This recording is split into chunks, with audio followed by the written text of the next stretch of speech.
little stars. So first of all, I'm going to set a like goal for this one. 10 likes and you get another episode tomorrow for Siren Call. The reason I'm going to do it this way is it's a lot better than me constantly spamming the community tab, because it's going to get on people's nerves eventually, if it hasn't already.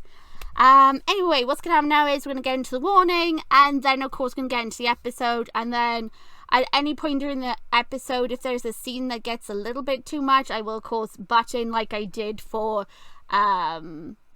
the video involving Dr. Bags and the episode 2 of Siren Call. I also did the same thing with Mafia Fell, just for that added reassurance for anyone that just wants a little bit of a heads up in case they do have a weaker stomach but still want to watch this. So yeah. Anyway, off you go. Warning first, and then straight into the video. Timestamps are on the screen. Skip to wherever you want. Off you go. Hello, my little stars, and welcome to If Siren Call by the darkpetal16.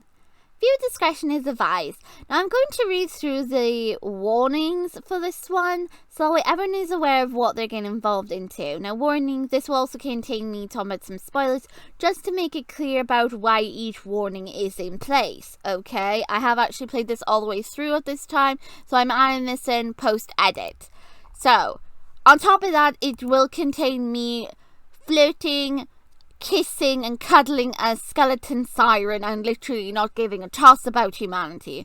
But please keep in mind that in a normal situation, I do not condone death to humanity. It's just they are bad people and bad things happen to bad people. That being said,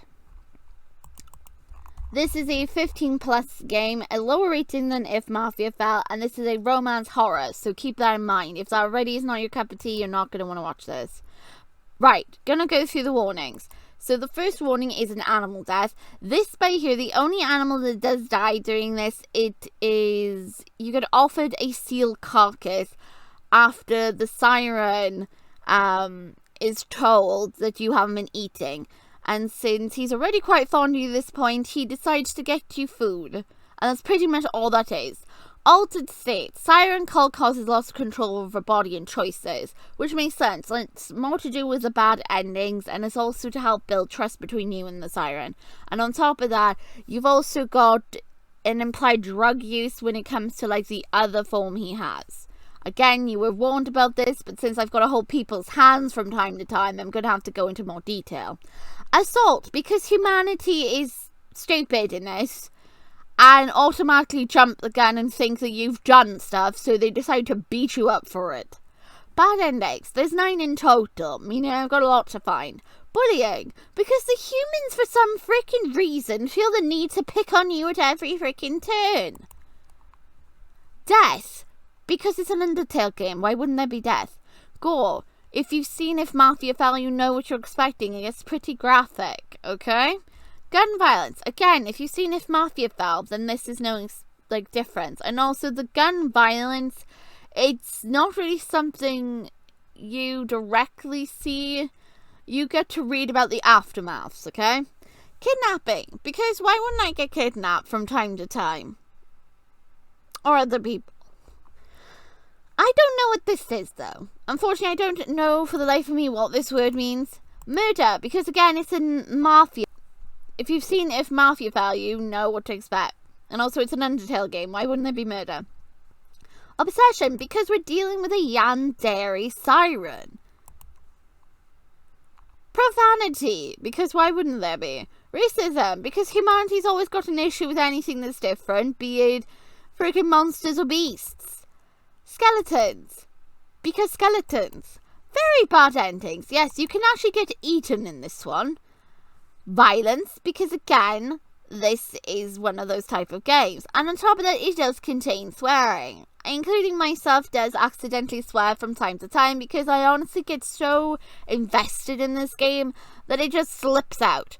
But don't worry, I've gone ahead and edited out as much as I can of the swearing, so that way then you don't hear me accidentally let it slip. So, yeah. That being said, if you're uncomfortable with any of those themes, and you technically also got spoiled a little bit of what this is about, then don't freaking watch, okay? You've been warned. Don't watch stuff you're not gonna like, plain and simply, and don't complain about it when you've been given the warnings ahead of time, okay? I don't want to have to constantly babysit people and hold their hands all the way through videos, alright? That's not my job. The warning's in place. It is 15 plus, a horror romance, mostly focusing on the cutesy horror aspects, but it's about an extremely yandere Siren skeleton who becomes obsessed with you, alright? Are we all good? If people are okay to go ahead, off you go. Everybody else, leave. It's just not for you, okay? This warning will be put on each of the videos going forward that contain any of the following. Alright, good, fantastic, great, wonderful. Off we go. Okay, so let's carry on, of course. Near the evening, you give Dr. Castor a call. Hello, Twinkle, he greets you. How has your stay been? Considering everyone there is a piece of kelp. Honestly, you can't hold back your smile when you think of Sans. Heat rushes to your cheeks. Good, really? Good. Dr. Castor studied expression. What happened? I actually met a Siren. His eyelids shrink. He quickly signs. What? Yes, I've been meeting with him. You start to say. We talked. He holds up his hands to ask you to stop, and he paused. He signs slowly. Talked. Yes, you say slowly, mentally preparing yourself for whatever is sure to be an earful. I've been talking to him without any noise-cancelling headphones, but, you know, he hasn't done anything to me, and he's been super sweet, and he's been listening to me, and you know, he's fun company? Dr. Castor grips the sides of his head as he stares at you with horror. It takes him a full minute to recover before he furiously signs, You what? He's like, oh, this is what happens when I let you go gallivanting halfway across the globe. It's okay. You say, I'm fine. You're an idiot. Someone had to say it besides me. I'm fine, you repeat. He's very civil. Dr. Castor buries his face in his hands. You think if he could groan in despair, he would. He takes yet another minute to recover, and he signs stiffly as he glares at you. Walk me through everything. You start to recount what happened. He stops you every now and then to prod for further questions. What did the Siren look like? Orca? Are you certain? Did you see any other Sirens around him? No, and that's pretty freaking sad. You said he's alone. Are you certain?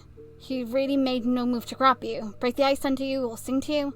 The more you talk, the more frantic Dr. Castor becomes. By the end of it, his face is creased with worry, and a disgusted frown molds his face. He signed too quickly for you to read. You had to ask him multiple times to slow down. Touched you. He touched you without any pain. He signs sharply. Yeah. Never scared you, he signs. Not on purpose. He's let it shrink to nothing as his jaw drops down. He's in pure shock for several seconds before he recovers. Why, you ask? Is that strange? Orcas are beasts, apex predators. Dr. Castor starts to sign. They like to toy with their food. I thought that was what he was doing, but it sounds like he's exhibiting courtship behavior. He's courting me? You repeat back to confirm? Dr. Castor shakes his head. No, he's already courted you in his mind. That kind of affection is for mates, not courtship. That's what it is. So him physically touching and being affectionate towards me. I was right. He does think we're his mate. So why isn't he courtshipping me? Am I actually onto something? Did he actually see my soul? Your heart flutters at the thought. You struggle to keep a level head, but small bubbles of hope rise inside you. What do you mean? He's acting friendly, but I wouldn't call it courtship. Maybe? You misunderstand. You're confusing human courtship with our courtship. Dr. Castor signs. Physical touch is reserved for mates or family, not in courtship process. It's too intimate. That's why Dr. Castor's lets us touch us, because it's a family thing. Okay, so he wouldn't do it otherwise. You blink, processing that. He's exhibiting behavior from what has been described that you two are already mated.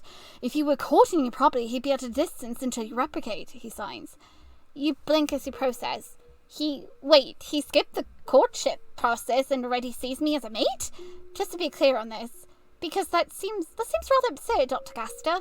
Either that, or he has a very sick sense of humour with his food.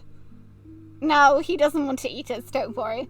Signs Dr. Gaster. You should come home. What? No, I don't think he's planning to eat me.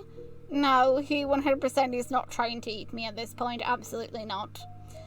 You say with a frown. And how can he see me as a mate? We haven't done anything.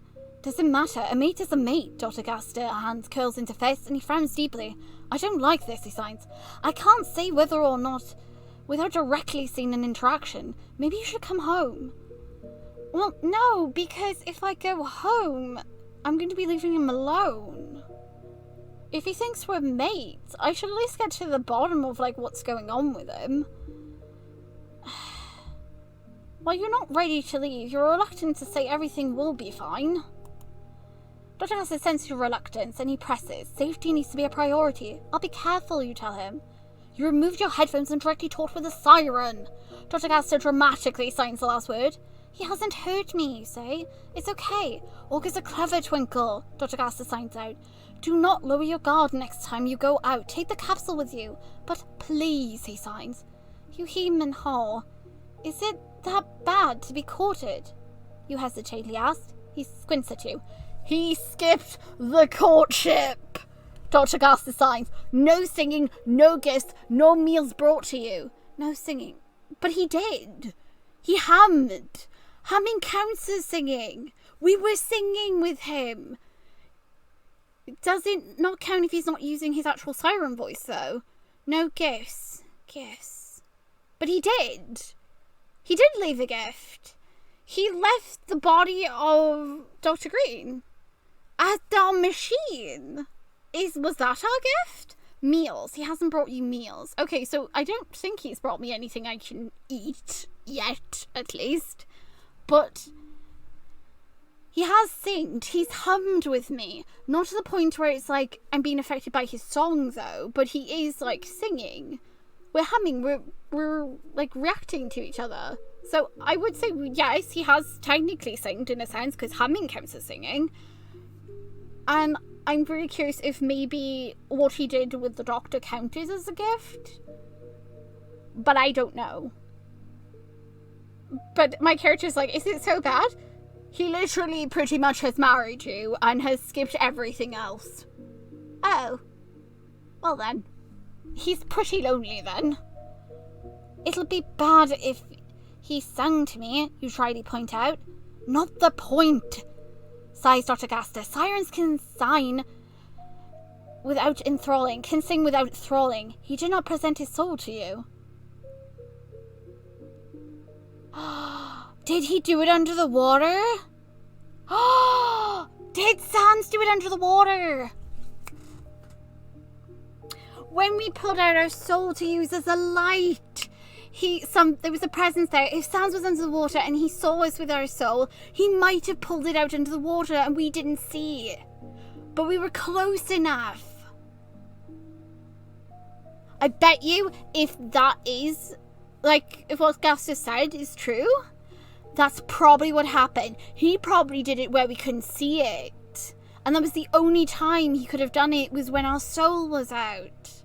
Okay, now let's just think about it as well from Sans's perspective. I pulled the soul out first, so technically I started the courtship, not him. I also was humming, so maybe he thought I was singing to him and I was talking. Did he think I was presenting my soul as a gift to him? I don't really know where food would come into this, but either way, I think I might have been the one to force myself upon him and not him on me. Oh my. Oh shit, this is kind of like a corpse bride moment, where Victor literally goes out into the woods and says his vows and then grabs onto a tree branch and puts the ring on it, only to then suddenly wake up the corpse bride. And she's like, I do! And he's like, ah! And he gets dragged out, to marry her. Oh, don't you love when you get betrothed without even realising? You take your head. That's the final step in courting, signs Dr. Gaster. He's done nothing, but acts like you're his mate already. Dr. Gas is about to say that Sans was unhinged, and I'm just sitting here thinking to myself, my character was literally standing there in the cold, having a conversation to herself. To anybody else, it literally looked like I was either talking to myself or talking to whoever was listening. And to be fair, in this conversation I was having with Dr. Garcia, he literally told me, do not pull out your soul, because if a siren sees, they're going to 100% think you're trying to become mates with them because it's only meant for family and lovers. Yeah, I'm the crazy one. He sounds unhinged. Either that, or he's done it under the impression I was doing it back. That's my only thing that's going to make sense to me, is if he assumed when I did all that stuff, that when I was talking, because I was imagining I was talking to Dr. Gaster, I showed my soul then. That's the only logical thing, if he did do that, because according to Gaster, that's the last step. So he must have done it in that moment. He must have done it under the ice, because otherwise it doesn't make sense, because he hasn't shown his soul at all. But he's being so affectionate. And he's humming. Humming does count as singing, though. Oh well. Well, you say hesitantly, it's hard to argue against him. Dr. Gaster is a siren. He would know far better than you what is normal and what isn't, even if he's a different type of siren than Sans. You're more inclined to top Dr. Gaster's experience. As long as he's not willing to integrate in society, he's a danger to you, signs Dr. Gaster. I haven't even asked him if he wants to, by the way. He could forcibly turn you into a siren. You would lose everything. Would turning into a siren be all that bad, though? I mean, I could exact my revenge on these freaking meat bags. But also I'd be with Sans, wouldn't I? But then, you know, Dr. Gaster and Teregrid, went into into society, didn't he? Would he follow me? I wouldn't want to, be torn between two worlds, see? Because I don't want to give up Dad. I don't want to give up Gaster to be with Sans. I want to keep both of them. There has to be a way to get Sans to come with me. What if he's willing, you ask? Dr. Gaster gives you a very push-upon look. Twinkle, I trust your judgment most of the time, but pursuing this seems foolish. Why can't it work out, you ask? You and I are family even though we're different. I got you there, Dad. Dr. Gaster's eyelids blinking and out at that. He's like, oh, dang it. She used that card. I was hoping she wouldn't pull that one on me. He does not respond for several long seconds. I trust you. Please stay safe. I will, you promise. And start carrying that capsule with you when you go out. Okay, you promise. You end your call with several more promises to Dr. Gaster that you'll make smarter decisions. Okay, I'll do my best. Can't promise much with this MC. You eat some more and then start to get ready for bed. You turn off your room light and go to close the curtain, when you know something in the distance. It's Sans. He's perched on a rock formation at the edge of the shoreline. Even at a distance you recognize that silhouette. You press a hand to the glass as you stare at him. It's hard to tell, but you think he's waving at you. Which means he knows what room we're in. The fact that he's waving at you means he already knows what room you're in. How does he know what room you're in? You've already been out twice today and had to use magic-infused frostbite ointment. Although you mostly healed up by now, you could go out again. It's pitch black and you'll need to take a flashlight with you. It doesn't matter. A mate is a mate. Dr. Gaster's words ring in your head. It's an extreme jump and you barely know Sans for 2 weeks. I don't freaking care. It's love at first sight for me. As far as you understand, his kind mate for life. Does that sound so bad? At least he'd be faithful. I'm just saying he'd be 100% faithful to you.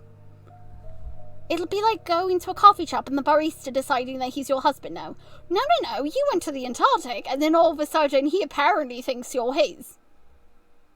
Forget, there was no coffee involved. Coffee was only involved when Daddy was there. You're not opposed to the courtship, but jumping into mate status is intense, intimidating, really. You never had a chance for a serious relationship before since you worked throughout college and have been wrapped up in your work after graduating.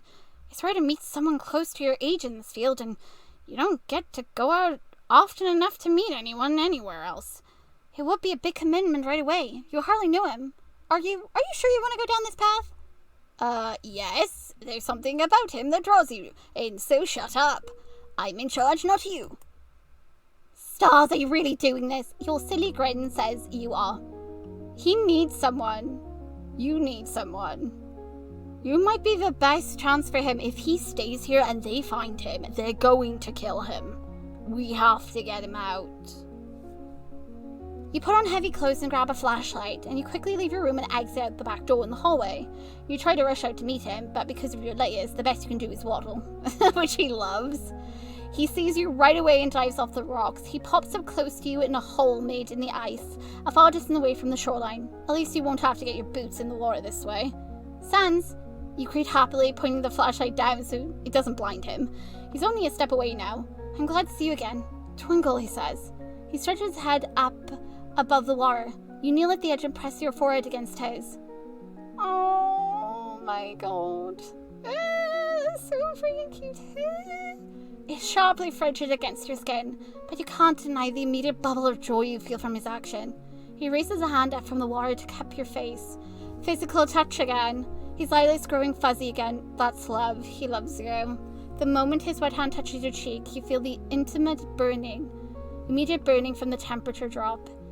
You reach up to hold the hand with your gloved hand, and you press your face into it, nuzzling into the palm and closing your eyes.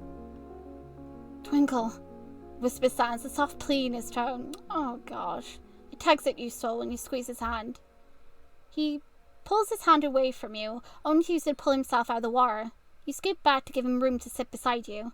Most of his tail is submerged. He reaches out to you, and you move closer to him again. He grips your face in his hands, pressing it into your soft skin. He nuzzles his face against your cheek, his breath warming it. Then you feel something warm and slimy drag across your cheek. Is he licking me? Oh god, yeah, he's licking me. He sends a shiver up your spine as you realize it's his tongue. He's licking you. Aw. You try to shy away, but he grips the other side of your cheek so he can continue his administration. Your face is flooded with heat. Butterflies dance in your stomach. Sans? He pulls away, his highlights in the shape of upside down hearts. Oh my god, he is so smitten with you. Twinkle? Oh god.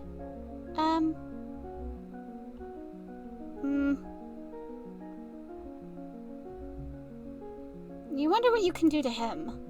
You can't lick him like he's done to you. There's an honest chance your tongue would freeze to his face. But kisses? You could probably kiss him without getting stuck. I like how my character's like, can I kiss him without getting, stuck to him? Do you want to? Yes! Smooch the extremely dangerous and oddly attractive Siren. Sans, you say? He pulls back to look at you. You lift your gloved hands to grip both sides of his face. There is no resistance from him as you pull him down. You press your lips to his forehead first, a tentative test to see if it would work. It's like kissing cold stone in the middle of winter. You feel a slight tug on your lips from sticking, but you're able to pull away without it tearing off anything. Excellent! She's like, I'm gonna just test kiss your forehead first, and then I'll do the rest. You proceed to kiss him again, then down to the side of his face, then by his eyes, then around his mouth. It smells like fish. Then on his sharp teeth. Oh, he's got sharp teeth. I'm gonna need to adjust the sprite so he has sharp teeth. With each kiss, the siren's tail flops in the water like an excited wriggle. His cold hands move to pull you into a firm embrace. You feel your whole body is being carefully moved. It's slow and subtle enough that you don't pay attention to it. A painful bitter wind cuts through you. You shiver violently and you have to stop. Sans makes a small noise of protest. Oh, it's cute. You turn back to face him and press your forehead against his. We can do more later. Promise? He asks. Promise, you reassure him. You give him a big smile. It's too cold for me to stay out here for very long, but I promise I'll be back. His arms around you tighten. Oh, you say when you realize how close to the water you are. Careful, Sans. We're pulling on up in the water. Sans' expression is odd to you. For some reason, it strikes you as amused. It's quickly smoothed out to an apologetic, and he shifts you around so you're further back. I'll be careful with you. Okay, so now I know for sure he's not going to pull me in. He smiles. You smile. I know. I trust you. His tail slaps the water and his eyelids move away from you. With extreme reluctance, you return and go back to bed. but not before applying more ointment to your irritated spot on your skin. The next day you head out to your machines. Sans is at the hole waiting for you. You start up a new program to load it in, and then scoot over the holes for nuzzles and kisses. Oh my god, best vacation ever. It's much a repeat of last night, much to your delight, with Sans occasionally whistling and chirping at you between each action. It looks like he loves physical affection as much as you do. Oh, he loves touches, he needs kisses, and oh my gosh. Once your program is loaded in and your skin starts to burn again, you'll have to head back. You return to the lab and repeat the previous day. When the sun has dipped down, you see Sans on the shoreline again, so you sneak out to spend more time with him. Things are comfortable. Am I going to get caught at some point? You're walking to the sound of the lab intercom buzzing. Everyone report to the main commons right away, drums a voice through the static. With a groan, you force yourself to get up and dress. You slowly move out of your room, groggily, and rub your cheek. The sun has barely risen over, a silver of pale yellow light shines through the windows of the facility. A couple dozen men and women are gathered in the common room. A lot of them look as tired as you. Captain Sloan addresses the room after two more people stumble in. Dr. Field, Kim, and Red have not returned since yesterday. Oh, what a shame. The Three Stooges are now gone. Oh my god, are they dead? Please tell me they're dead. I mean, oh no, how tragic. How could they? Wait, what were they doing? Surprise colours your features. What? Huh? Yesterday? What time did they leave? Cameras show they left the lab shortly after dinner, says Captain Sloan. Everyone gear up and grab a walkie. We're going to scout the area. Keep in groups. Groups of 2 or 3 form around you. You meander over to one of the groups, but are unceremonially told that their car is full. Dr. Phoenix, why don't you join us? Do I have to? Stop getting me stuck with James. I don't want him near me. My god, if there's one person I will happily drop in the middle of the ocean, it's him. James asks from the opposite side of the room. Disgust crawls down your spine. You don't think it would be good to join the group. I've got my snowjet, you say. Might have an easier time to spot them on it than a car. It's dangerous to go alone, says Captain Sloan. I'll be fine, you say. You grab a walkie and head out on your own, content with keeping it that way.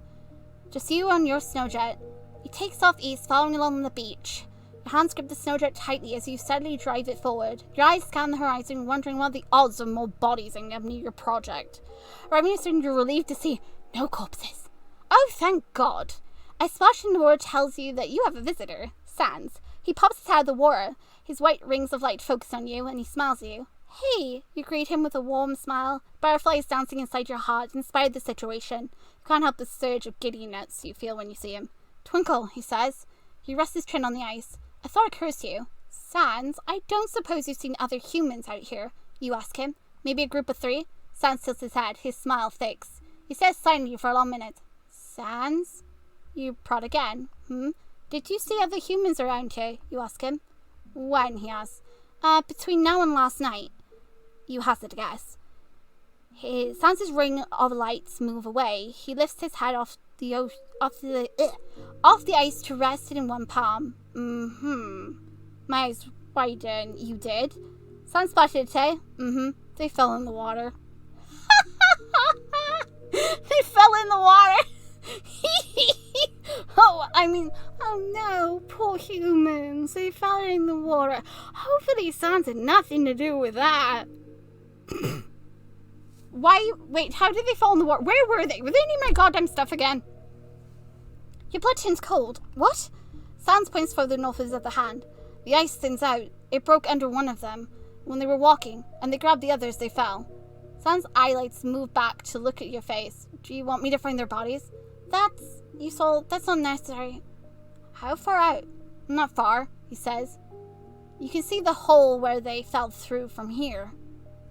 This is close to my station. Oh, wow. They were close to my station again. Nosy little shits. I don't blame Sans. Sans is just doing his job. He's making sure they stay out of the freaking territory. They're messing with his mates. So, yeah, he's just like, nah, screw you, lad. You're getting too close. I don't want to. Which makes me think that, yeah, if humans killed the other Sirens and Sans saw it, no wonder he's territorial and aggressive. He's not going to let anything happen to another one. He probably has already lost someone before.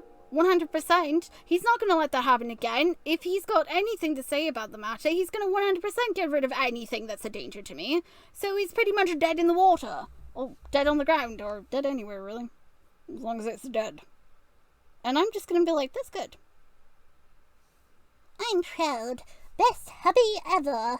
He's doing his job and keeping me safe. First Detective Greenberg, and now the other three. Why were they so close by? There was no reason for them to come so close to your work. You weren't doing anything secretive. If any asked, well, except maybe from James, because he creeps you out. You're more than happy to explain what you're doing, what information you already obtained. It's difficult to wrap your mind around it. We'll call them out here. Whatever. The reasoning was it's too late now. Four have died near your station. Sans hasn't stopped smiling at you. He's like, eee, I'm proud. It feels odd. 4 are dead. He witnessed 3 deaths, but he's smiling at you. Your gaze moves further north, and you squint. There's no vehicle in sight. It's a 15-minute drive from the lab, yet those 3 walked all the way out here? Sans, you ask? Mm-hmm. Did you see them drive something like my snowjet? You ask him. You point to your snowjet. Did they?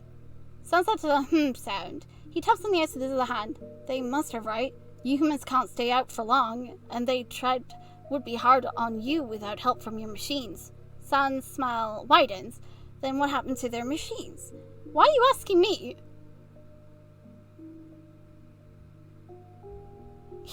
I guess he's answering my question with a question. He's so cute. Your proud friend, Sans said he saw the 3 of them fall in the water. If all 3 died, then the car should still be here. If it's not here, you took in a breath. There was a 4th person. Someone from the lab who drove the car back.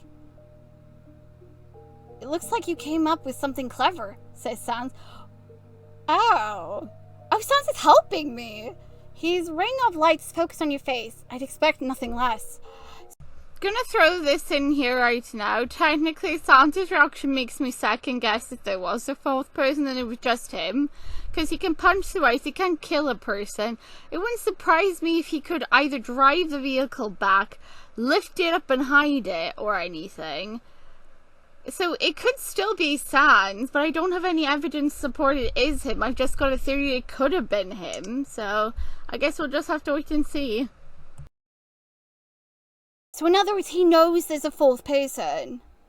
If there was a 4th person and they didn't report what happened right away, it's a cover-up. Dr. Greenberg's death wasn't an accident. What if it's the same person? What if someone's trying to frame you? Are they trying to frame me? Assholes! The shiver you feel down your spine is not from the cold. That's silly. That's ridiculous. You've been watching too many crime shows. There must be another explanation for this. Maybe an outside source. For a split second, you consider Sans, but you just immediately discard it. No, I totally think Sans killed the doctor, 100%. Unless they try to frame Sans for it. I don't know, but there was things that were hinting there was Sans. Even if Sans somehow got his hands on a transmutated potion to temporarily give him legs, it would not have worn off by the morning. He still has legs. You can clearly see a tail fin. There's simply no way that he, in his present state, could have driven the car off to wherever. Does he have another form?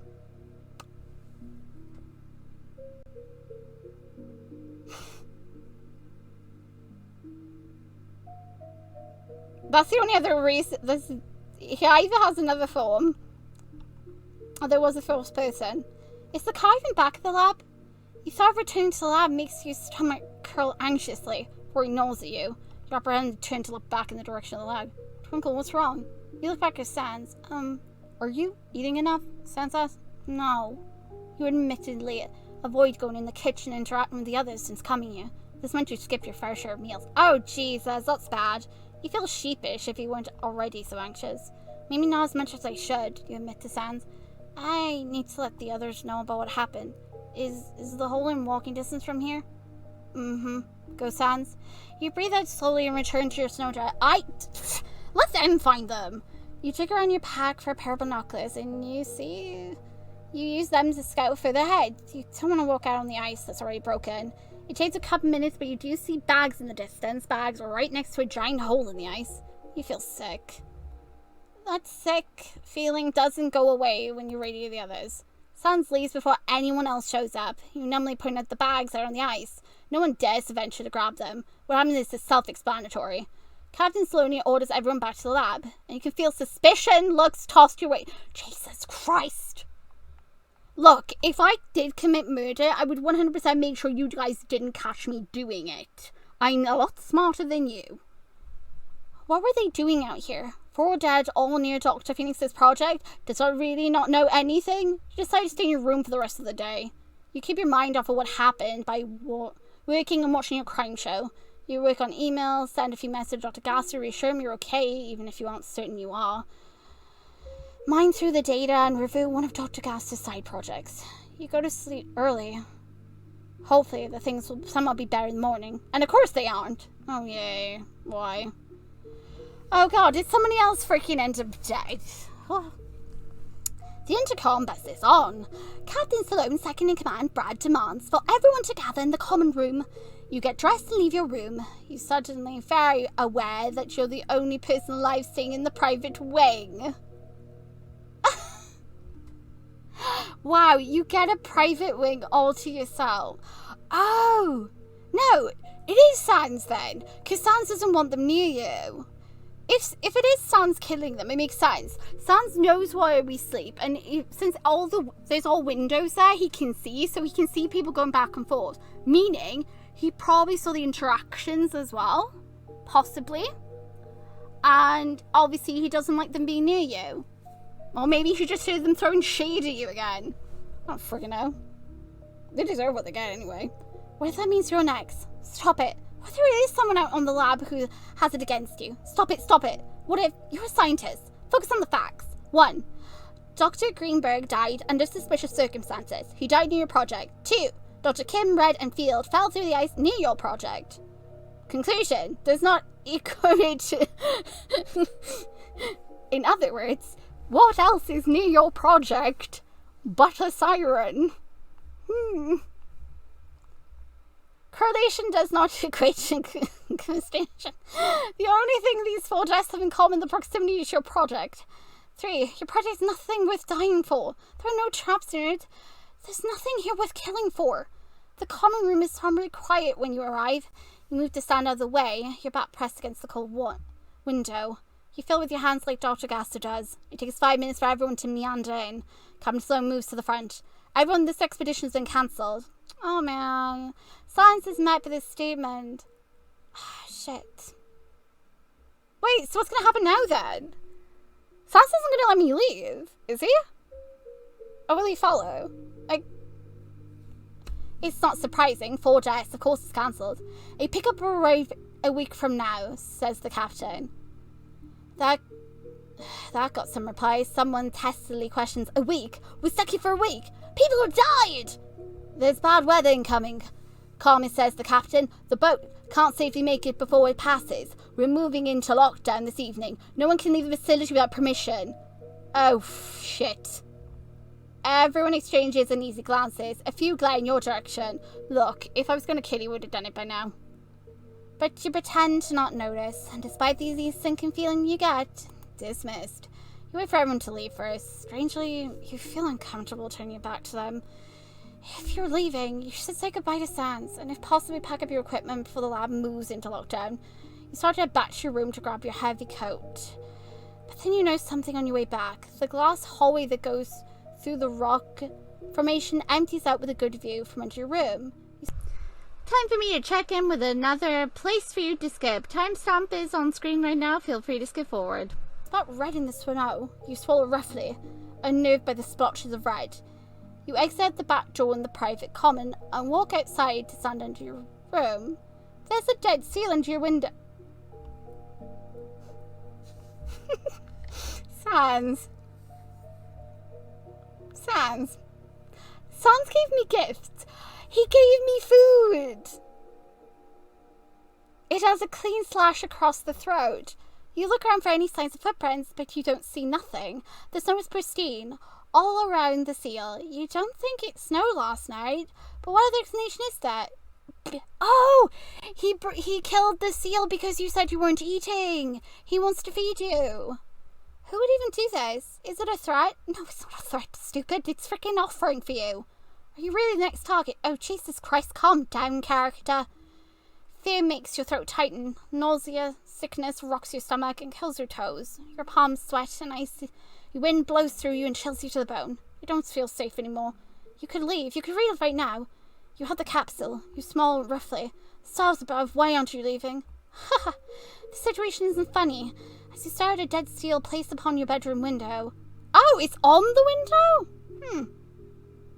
Does he have another form then? Is that how he got up there? Because I highly doubt he freaking tossed it up. He actually placed it there then. In the wing, where every other person has died, you know the situation isn't humorous. The raspy truckle that escapes you aren't from joy. You hug yourself in the frigid air, overwhelmed by the surge of fear, disappointment and disbelief of the situation. What the biscuits and cookies, really? What in the actual biscuit and cookies is going on? You don't know. You're helpless to the situation and it drives you mad. You should march into your room and break the capsule. That's how you haven't done so is absurd. Why are you saying? You're thinking of Sans.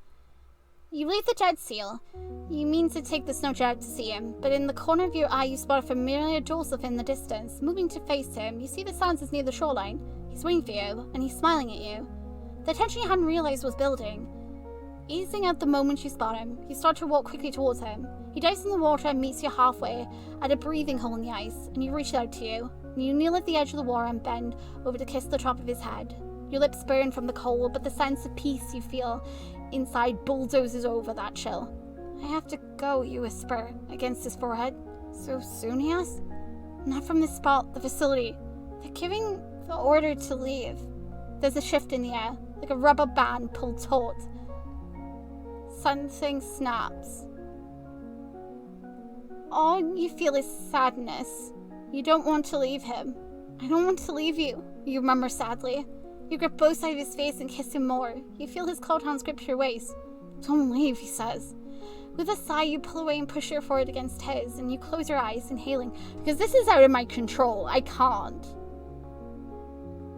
Inhaling the smell of salt water, fish, and snow. I can't stay here by myself, Sans.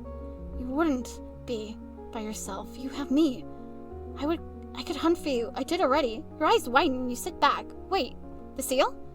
Sans grips on your waist tightens. Yeah, did you like it? How'd you even get up there? You ask flabbergasted. I have good aim, he says.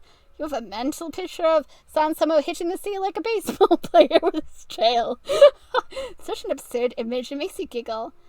There must be a breathing hole nearby that you didn't notice before and he slid across the snow. If the seal came from Sans, how else would it have gotten there? Why did you hunt me a seal? You ask. You told him you were hungry. Duh. Relieved to have seen that the mystery had been solved and that it wasn't a threat to scare you off. So you can eat better. See? I'm not a siren, Sans. I need a balanced diet, you say with a fond amusement. He makes a small whiny noise in the back of his throat. He rests his head in your lap. He turns it to the side to look up at you in a pleading manner. The corner of his mouth flat into a frown. You rest your hand on the back of his head. You bite your lip. Maybe you could stay. You want to continue working on a project, and if everyone else leaves, then so will the killer, right? Assuming there is a killer. I'll see what I can do, you tell him. Let me see if it's even possible to run this place by myself. If they leave the Russians behind, you could make do by yourself for more than a month. His smile returns. And if that fails, well, you could broach the subject about him coming with you. I'll find out right now, you say, your energy renewed. You move so... sit up. Oh, you move to sit up, but Sans' arms are still around you. You giggle. Sans, you just got here, and I'll be right back. His rings of lights brighten. Promise? Yes, you tell him. But they're going to be put on lockdown. You can't for sure promise you're coming right back. You might get locked in a room with some shit. I don't freaking know. Oh god.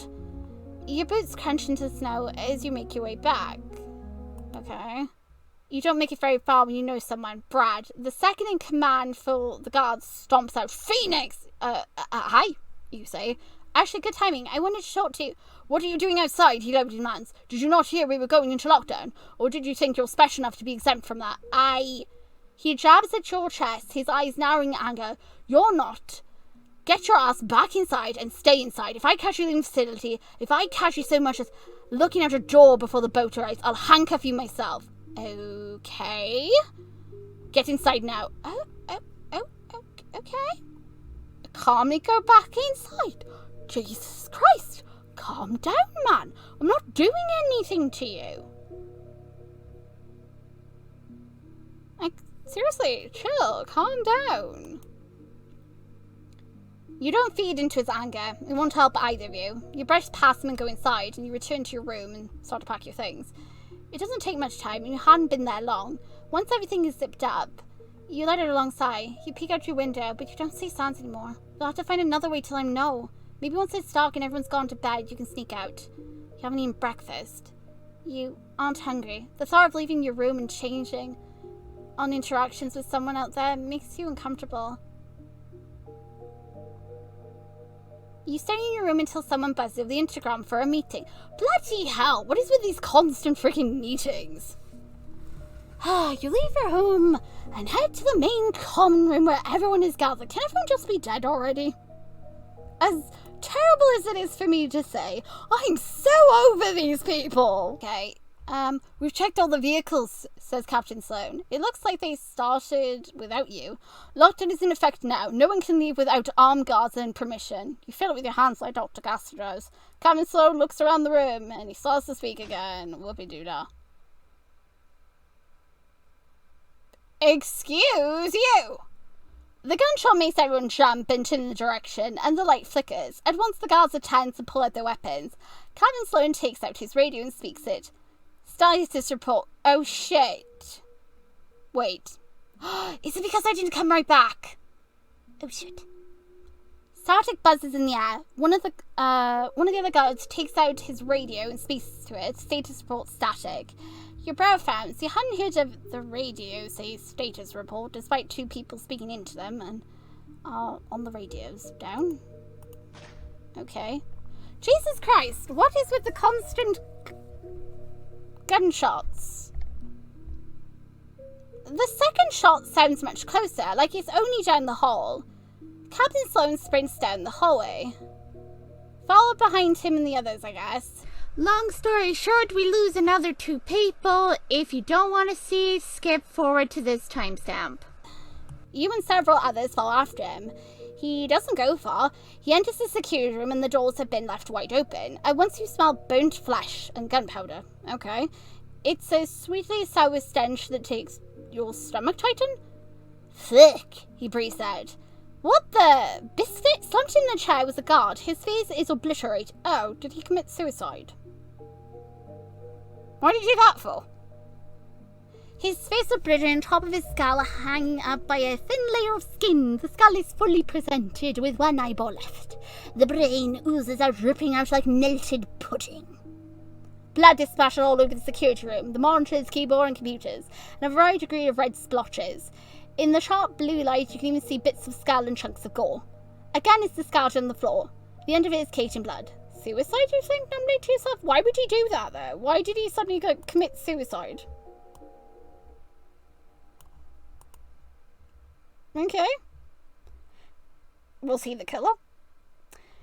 Captain Sloan is breathing heavy, his hands clenched tightly in a fist. One of the other guards enters the room and ignores the body. Instead, they start typing away on the keyboard. Or try to. There's no reaction. Captain Sloan noticed this and immediately starts flipping switches and restarting the computers. The monitors only display static. Get any electric engineer here, Captain Sloan barks out to the onlookers. Head shakes. Anyone who can troubleshoot this, he demands. More head shakes. Fuck. Captain Sloan tries his radio again, but it's still static. You recall something the director told you. The communication tower, you whisper. The radios only work because of the tower. All eyes turn to you, and you see each of them pale. Captain Sloan rushes out of the room, shoving everyone out of his way as he sprints down the hall. You and all the others move to follow him. He throws open the front door and races. It starts to snow. Okay. The communication tower stands just outside the facility. The door to his left wide open. Oh, okay. Captain Sloan is the first to reach. The moment he sees what's inside, he punches the concrete wall around it with a furious scream. You and the others reach it. It's Brad. He sits ragdoll against the console. Oh, well then. There's a sizable hole in one side of his head. Why did they commit suicide? Wait, this sounds like you siren call on them and just made them, like, do it? Or what? Did they just... Like, he had no intention of trying to kill himself before, did he? What happened? Why is he dead? Then again, he was hostile to me, so I'm not surprised Brad is dead. Brain, blood, and gore sticks to the wall on one side. It's also very fresh, so it slides down slowly. The lower half of his face is missing, as if something gripped his bottom jaw and ripped it right off. Ew. Ew, it probably was since then, oh dear. His tongue lolls out from the back of his throat. Cut clean in half, like the seal had a slash through it. You see his teeth and the roof of his mouth, all of his cage and blood, and still dripping. There's a gun in his lap, and the end of it covered in blood. He's clearly died from a bullet to the head, self-inflicted, likely, but the mouth? What happened to his mouth? Why is this happening? Others turn away. More gas, more choked-back sobs. Are we going to die? Oh, I certainly hope all of you are. I mean, no, I'm sure we're not going to die. I'm not going to die, but I don't know about the rest of you. Whispers one of the scientists. Everyone back inside. Croaks Captain Sloan. He clears his throat. Now, you follow the group and return. Stars, if you thought it was uncomfortable before, now the air is palpable with fear and barely restrained panic. Dr. Sloan addresses the group. Brad and Sue are dead. Okay, so that means there's no security now. We've lost the security system and the communication tower. Dead? Asked one of the scientists who stayed behind. What do you mean we've lost the system? He pauses. Both were shot. But they were the only two not here. Hesitantly, one asked another scientist. Doesn't that mean possibly self-inflicted? But why, though? Simon says slowly. Can't it be from something else? Another asks, a frantic plea in their voice. Wasn't there a siren caller nearby here years ago? Sewer died indoors, says Sloan. A siren song can't reach us in here, and if they could, we would all have heard it and could be dead. Why is this happening? Whispers someone else. Everyone is under quarantine orders, says Sloan. Return to your rooms. Only guards are allowed to patrol right now. No one leaves. Shouldn't we stay together? We need to lock this place down, says Sloan. The common room has too many windows for all to stay here. Your rooms are safer while we secure the facility. My room has windows, you think to yourself, but you don't dare voice it out. That is true. You have windows in yours, so... Everyone turns to the room. You grab a meal pack and water before you do, not knowing when you'll get a chance to leave your room next. With no communication tower, there was no access to the internet, you can't talk to anyone, and you're stuck in your room, with little else to do but watch videos you've downloaded. Two more are dead. It is the curiosity of a scientist's side that compels you to stay, not to break the glass and immediately leave. Or is it your strangely intense fondness for the siren outside? You don't have any attachment to the people here, on an emotional level. You find it hard to mourn them. You can acknowledge the tragedy that happened, but to be honest with yourself, you're more scared for Sans. If something is targeting humans, it must be dangerous for him too. But technically, I honestly think Sans is the danger. You're deeply worried for him, and you don't want him to get hurt. And so do you dare not leave? You stay in your room, quiet as a mouse for the rest of the day. When the sun dips down, everything turns dark, you go to bed. And you haven't had a chance to talk to Sans again. Yeah, we made a promise to him. You decide to keep the curtains drawn with the light out. You keep an eye out for the dark walls for any sign of him. The snow makes it hard. It comes down slowly and consistently. The storm will try tomorrow, you bet. Minutes drag into hours, and your eyes feel heavy as you stare out into the darkness. Knock, knock. Yes, you startle awake? Dr. Phoenix, it's Captain Sloan. Is there another meeting? Yes, come downstairs. Oh, stars, what now? I'm getting really fed up with these meetings. I honestly have no interest in them, except for the fact apparently people died. And look, I even decided to be nice to, Brad, and he stood up and died.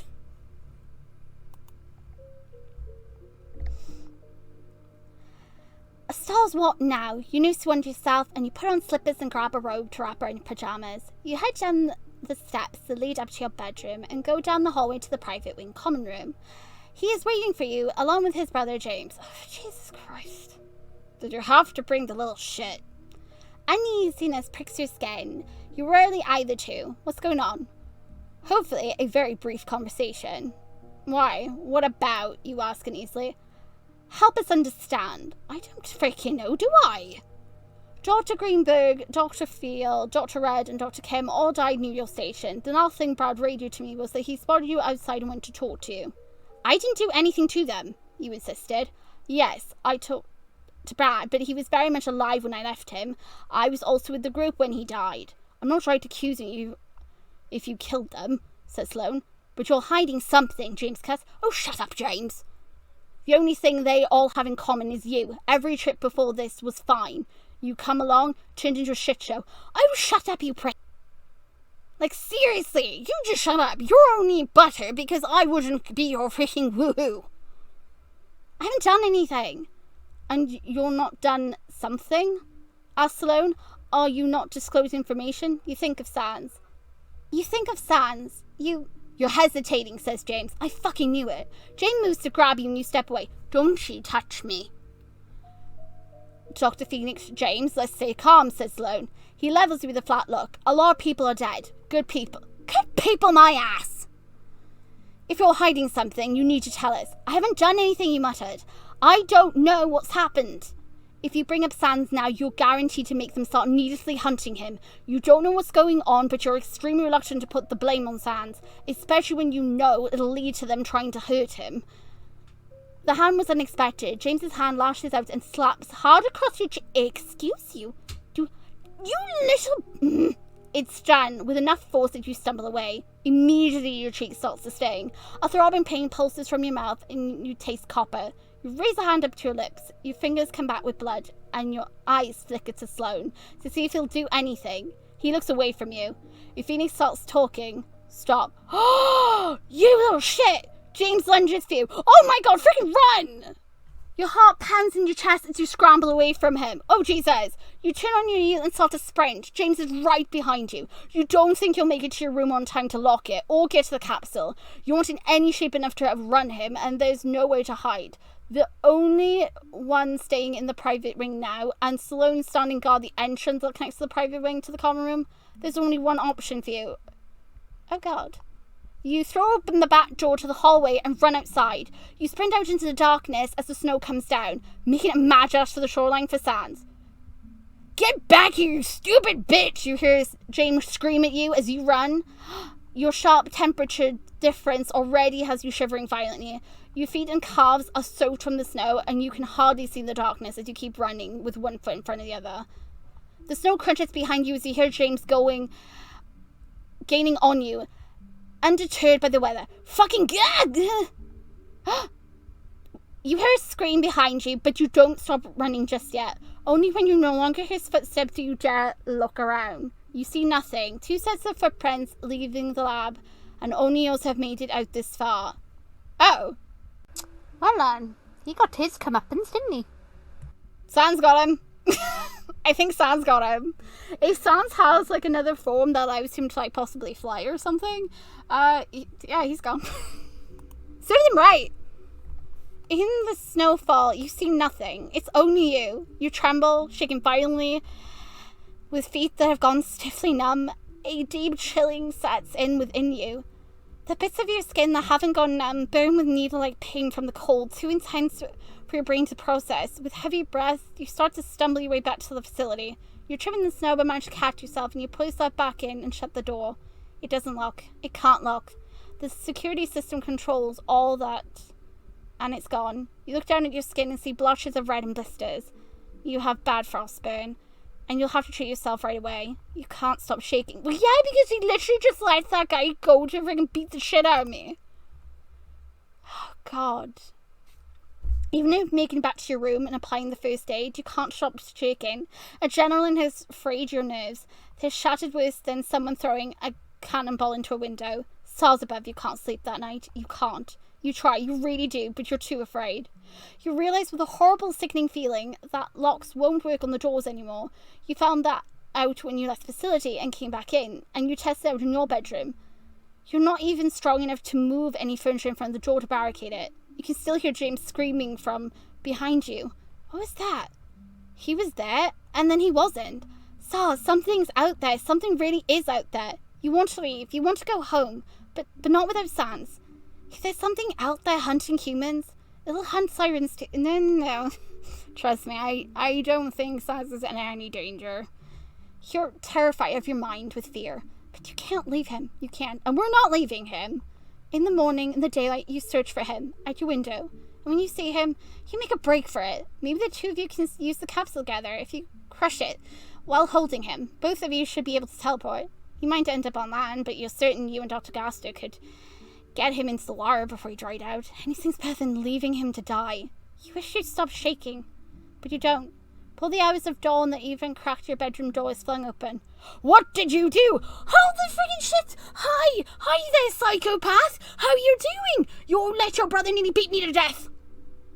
Last time I'm chiming in because this scene coming up here is where everything hits the fan, and this is why I hate humanity in this. That being said, if you are okay with these type of scenes, then you'll be fine to keep on watching, and for everybody else, just turn off the video now, and I'll see you in the next part, okay? But yeah, there's no timestamp, because for the rest of this, you're going to see a lot of things happen, and very quickly. So yeah, I'm going to go now. That's my response to you! Screw you! Eek! I swear I did nothing. If you hadn't let him go gallivanting around trying to freaking beat the poop out of me, none of this would have happened. It's on him. You jump up from your bed, and before you can do anything, Sloan has crossed the distance and grabbed your leg. Oh, Jesus. He yanks you off the bed and throws you to the floor. You hit your back and your breath is knocked out of you. Struggling to breathe, all you can do is wheeze when he grabs you by the collar and lifts you up. He snarls, "What did you do to my brother?" "Captain," barks one of the guards. "Captain, a human can't do that. Shattered Phoenix was the last person seen with Jane." "Yeah, I wonder why, you little shit. You literally let him chase after the MC. You literally were gonna let him beat the shit out of her." I don't know what you try to gasp out. "Plain innocence?" Sloan demands. "Bullshit. Fucking bullshit. Come look for yourself." He drives you out of the room. Ow. He grips on your wrist, is ironclad, and squeezes so tight it hurts. He tugs hard with each step, forcing you to match his pace. You're dragged down the stairs, down the hall, and through the private wing to reach the main common room. Guards follow both of you, and once you enter the common room, you see others have gathered. They're all staring out the front window. You follow the gaze and see blood. It's spread across the window. The Arctic windows have frozen it against the window, along with the intestine. Oh God. That was strung up and pressed against the glass. You can't see anything further. Ice covers everything in between. But you'll find out. Someone continues to drag you across the room. He opens the front door and throws you outside into the snow. You land near something that smells like Bill. You raise your head up to see your face centimeters from an organ from more than intestine. Blood is soaked into the snow and frozen over. With unsteady arms, you forcibly look up and look at the gore around you. A lung here, a heart there. It's spread out like someone just dumped their trash out a window. Skin has been separated and shredded like cheese over top of the chunks of flesh and innards. You follow the trail of blood from the front door to the communication tower. Oh. James's head has been shoved on top of one of the tower antennas. The end of it is poking out of his mouth. That could have been me, you think. Stupid! No, it couldn't have been you. Because, oh my God, character, you were, I mean, it's understandable. She's a little bit cowardly, if I'm honest, but things keep happening. Sans keeps being there. Sans saw everything. This stupid mistake was making this facility have tons of windows where he can see everything. Because he can monitor what's going on. He probably saw what happened. He saw James hit you. He physically hit his mate. James physically slapped Sans mate, probably when he was watching. He got mad. He saw you panically running away from him because he was going to hurt you. Sans is just to the point of, no shit, no. He's probably went into a rage. He's not into Nene, he just wants them dead. You were there. You were running away last night. If it had grabbed you instead of James, it would be you. Sloan roughly grabs you. I'm done, he snarls. He grips your shoulder and shoves you back inside. Stop talking now. What? He's like, talking. What's there to say? I didn't do anything. You were the last one with James. You were the last one with Brad. Hey, Brad was an asshole too. I didn't do anything. You hotly defend yourself. The second punch to your gut takes the wind out. I am a girl. I am wearing glasses. I am younger than you. I don't have a weapon. You are a fully grown adult. Stop acting like a brush, a freaking child. You double over, reaching out and wheezing as you try to catch your breath. You have no time to recover when you're punched square in the side of your head. The punch sends you catering to the side and you fall into a group of scientists who watch. That is, start noise and shove you back to Sloan, who catches you. Okay, if you all end up dead, I know why. Because you stood back and let this happen. He grips both of your shoulders tightly. You're the only thing common with all of this, he says in a low, hateful voice. Talk. But you actually cannot. You're struggling to catch your breath from having your diaphragm punched. You wake up and wheeze, unable to take in enough air to truly breathe. Someone doesn't wait for you. The second punch to your face makes you spit blood, and you're nearly certain he's not at one or two of your teeth loose. If my dad sees this, my dad is killing you. Your tongue feels fat and sleek with blood and saliva. The world spins in and out of focus as your head pounds with each heartbeat. You definitely hear the sound of your glasses crack. You broke my glasses, you little shit. Under his knuckles, they've flown off your head. You know something, he says. My brother is dead, you can't. Hey, your brother would have lived if he hadn't been a sleazy little sludge bag. Also, you're the one who sent him after me if you hadn't done the dumb thing. If people are missing because I'm the connection, why would you stupidly send your brother after me if there was a high chance he was going to friggin' die? Because you're right, that's the one thing we all have in common is me. Smart move, dumbass. Don't attack me because you'll probably end up dead. I will. Also, you have guns. In the haze of your pain, you briefly think of Sans. If you tell them about Sans, they'll hunt him. He'll be as good as dead. Even if it's him, you won't give him up. No, we're not. You're not going to give him up? I don't, you rasp out. He slams you in the ground. You hear something crack, and stars blind your vision. Warm, sleek heat seeps from the back of your head. You're going to kill her! Don't! Everything fades in and out of existence with each throb of your head, and your vision doubles and blurs. The face around you are difficult to focus on. You're grabbed by the collar and yanked up painfully. Oh, God. Sloane's face is shoved against yours, and bridal rage reflects in his eye. On my more...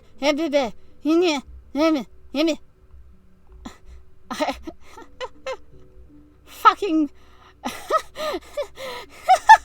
Well, in all honesty, again, technically this is your own fault. Arms are hooked around you and you're lifted off the ground and dragged away. Your vision darkens and the next time it refocuses, you realize you're in a closet. You're tied up in a closet. Your hands are tied behind your back and your ankles are bound. It's pitch black. Every part of you aches like pins and needles and your right eye has been swelled shut. And you can feel that the back of your head and neck are caked in dry blood. Each breath you take is laced with pain as if someone bruised your ribs. Your fingers are numb and stiff. Flexing them is difficult. Wriggling your ankles and feet, you realize at least they don't cause debilitating pain. Starts. How long has it been? Your mouth is parched. You're sick to your stomach. And underneath that constant throbbing pain is a worrying weakness. You have to get out of here. You really could die if you stayed a second longer. If that thing hunting the workers doesn't get you, the workers will. They're determined to make you their witch in their hunt. First things first. Light. One breath in. That hurts. Shallower. Short, quick breaths. Not as good, but better. And so you accidentally puncture a rib or something. You have no idea what the state of your body is in. It takes you a minute to scrounge up the energy to summon your soul. Aww. A familiar purple-grey light, you look around. You've been thrown into a utility closet without much care. They bound you, but it looks like they didn't empty out the closet. There's plenty of cleaning size and miscellaneous objects that got shoved in the closet, including a box cutter knife you see on the shelf behind you. You hold your breath as you force yourself to your knees. Oh, Jesus. The intense vertigo fills your mouth with saliva, and you struggle to not throw up or retch. Tom determined to keep silent. A sledgehammer pounding in your chest and your heart beats painfully and obnoxiously loud. From your knees, you shakily son of a reach behind you for the box cutter. You miss a few times, but you get it on your fourth try. You slide it open, then turn the blade on your bindings. Slowly, painfully, agonizingly, you cut yourself free. Assholes! Ah! I hate these people!